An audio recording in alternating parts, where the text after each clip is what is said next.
ब्रेकनंतर तुमचं स्वागत।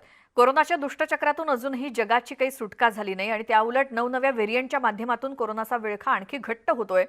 हाच विळखा सोडवण्यासाठी आणि कोरोनापासून संरक्षण मिळवण्यासाठी लसीकरण हा एकमेव उपाय आहे, पण अद्यापही लोकांकडून लसीकरणाला हवा तसा प्रतिसाद मिळत नाहीये। सरकारकडून वारंवार आवाहन करून सुद्धा अनेक जिल्ह्यांमध्ये अजूनही 50% लसीकरण सुद्धा पूर्ण झालं नाही। त्यामुळेच महाराष्ट्र आणि देशातील लसीकरण वाढवण्यासाठी न्यूज 18 लोकमतनं लसवंत व्हा, सुरक्षित राहा ही मोहीम हाती घेतली आहे।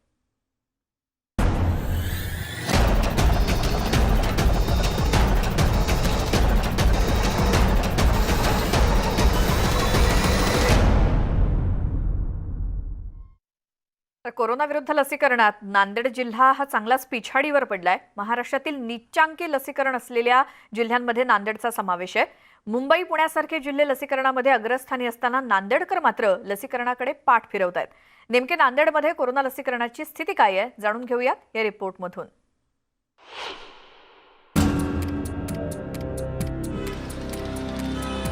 नांदेड जिल्ह्यात कोरोना लसीकरणाची टक्केवारी प्रचंड कमी आहे। नांदेडमध्ये सुरुवातीच्या काळात लसींचा तुटवडा असताना लसीकरणासाठी मोठ्या रांगा लागायच्या, पण आता लसीचा साठा पुरेसा असताना देखील नांदेडकर मात्र लस घेण्यात रस दाखवत नाहीयेत। नांदेड जिल्ह्यात एकूण 27,87,658 नागरिकांच्या लसीकरणाचं उद्दिष्ट ठेवण्यात आलंय। यातील 19,21,252 पेक्षा जास्त नागरिकांनी लसीचा पहिला डोस घेतलाय, तर दोन्ही डोस घेणाऱ्यांची संख्या 8,66,406हून जास्त आहे। त्यामुळे नांदेड जिल्ह्यात आतापर्यंत केवळ 32% लसीकरण झाल्याचे चित्र आहे। नांदेड जिल्ह्यातील कमी लसीकरणानं प्रशासनाची डोकेदुखी वाढली आहे। लसीकरणाबाबत लोकांमध्ये अनेक गैरसमज आहेत। शिवाय सध्या कोरोना रुग्णसंख्या कमी असल्यानं नागरिकांना भीती राहिलेली नाही। त्यामुळे अनेक जण लस घेणं टाळतात। लसीकरण कमी होण्यामागील नेमकी कारणं काय आहेत त्यावर ग्राफिक्सच्या माध्यमातून एक नजर टाकूया। लोकांमध्ये लसीकरणाबाबत अनेक गैरसमज पसरल्यात। लस घेतल्यानं अवयव निकामी होतात, आजार जडतात अशा अफवा पसरल्यात। 2 डोस मधील कालावधी वाढवल्यानं दुसरा डोस घेणं टाळलं जात आहे। कोरोना रुग्णसंख्या कमी झाल्यानं लोक निर्धास्त झाली आहेत। काही लोक असं म्हणाले होते की लस घेतल्यानंतर 2 वर्षात तो मृत्यू पावणार आहे किंवा त्याचे काही अवयव निकामी होणार आहेत, अशा लोकांची म्हणजे अफवा होती आणि अफवेमुळेच लोक लस घेण्याकडे जात नव्हते। मी अजून तर घेतलेली नाही लस, पण तसं अजून तर आम्हाला काय ते जाणवलं नाही। आणि सध्या तर कोरोनाचा प्रादुर्भाव इतका कमी झाला आहे की त्याच्यामुळं ती लस घ्यावी का ना घ्यावी अशी आमच्यासारख्याच्या मनात शंका उत्पन्न होते। लसीकरण वाढवण्यासाठी प्रशासन आणि आरोग्य विभाग प्रयत्न करतोय। गावागावात लसीकरणाची व्यवस्था करण्यात आली आहे। घरोघरी जाऊन लस देण्यासाठी हर घर दस्तक ही मोहीम सुरू आहे।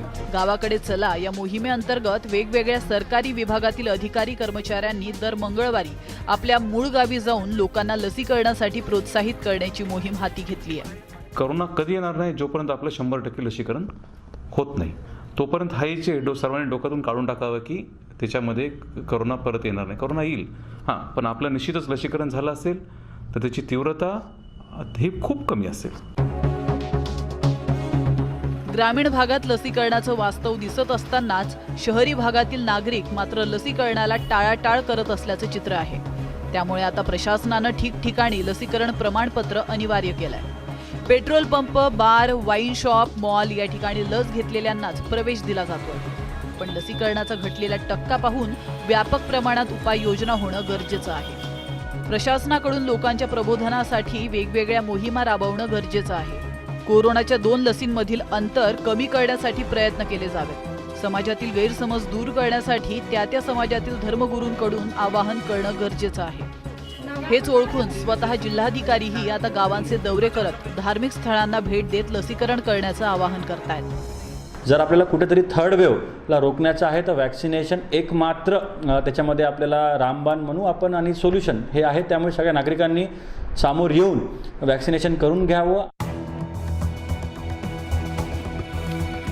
एकंदरीतच प्रशासन त्यांच्या स्तरावर लसीकरण वाढवण्यासाठी प्रयत्न करत आहे, पण प्रशासनाच्या प्रयत्नांना नागरिकांनी साथ देणं गरजेचं आहे। आता ओमायक्रॉननेही मराठवाड्यात शिरकाव केल्याने लोकांनी लसीकरणाला प्राधान्य देणं गरजेचं आहे। त्यामुळे लसवंत व्हा, सुरक्षित रहा, हेच आवाहन न्यूज 18 लोकमत करत आहे. मुजीब शेख, न्यूज 18 लोकमत, नांदेड. यासोबतच मुद्दा महाराष्ट्राचा मध्ये आणखी एक छोटासा ब्रेक आपण घेणार आहोत. लगेच परत येऊयात. तुम्ही पाहत राहा न्यूज 18 लोकमत.